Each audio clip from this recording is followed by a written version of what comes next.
Color Revolution is a revolution that was launched in different countries of post-Soviet space after the Soviet Union was crushed. It happened early in Georgia, in Kyrgyzstan, for example, and even in some European countries, I mean Eastern European countries. And these revolutions are supported by pro-American leaders, and there is no secret in it. We realized that same scenario maybe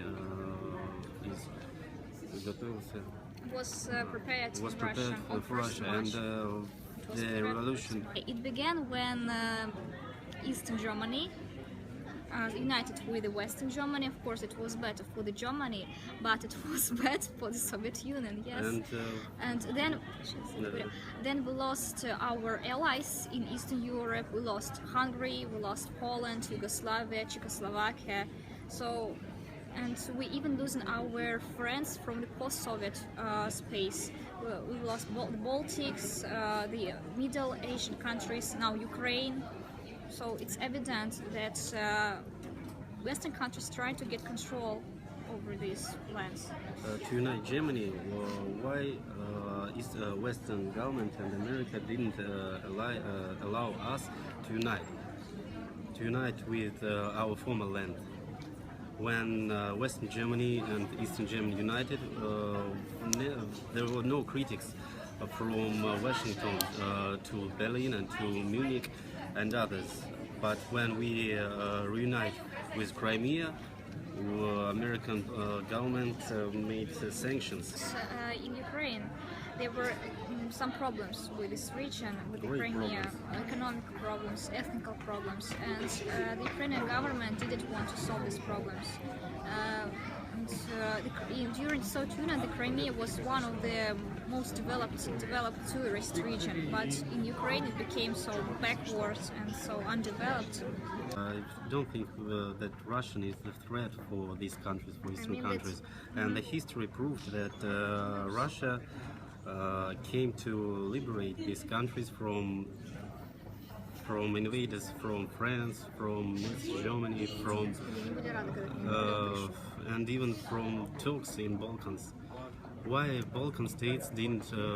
Why Balkan states don't think that Russia is the threat for them? And in fact, I don't understand the American influence in Europe. We live in one common house, Europe, and they are far from away. Far from away Syria, far from away Turkey, far from away EU. In Western media, it is often told that Putin wants to rebuild the Soviet Union. He wants to unite all the post-Soviet countries and to rebuild a new Soviet Union. It's impossible. It's impossible economically and politically.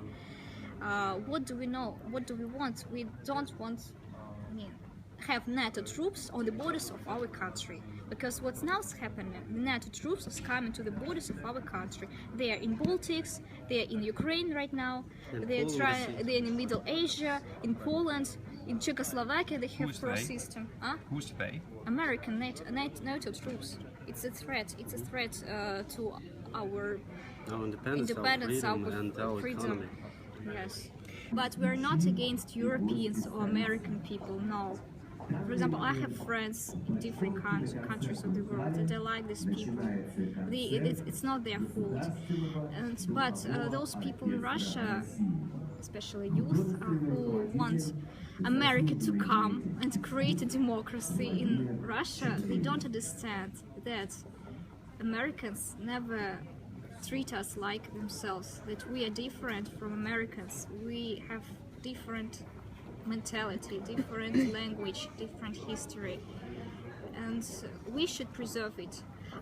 We shouldn't fight with Americans. We should be friends, be partners, but we should be independent. Yes, and if Americans come to Russia, they make the same thing that they made in Ukraine, the same civil war. Why some people like Stalin? Because okay, there were terror, there were some deaths, a lot of people. There were millions. Okay, yes. And Stalin was a negative figure mostly, but it also were many positive effects of Stalin politics.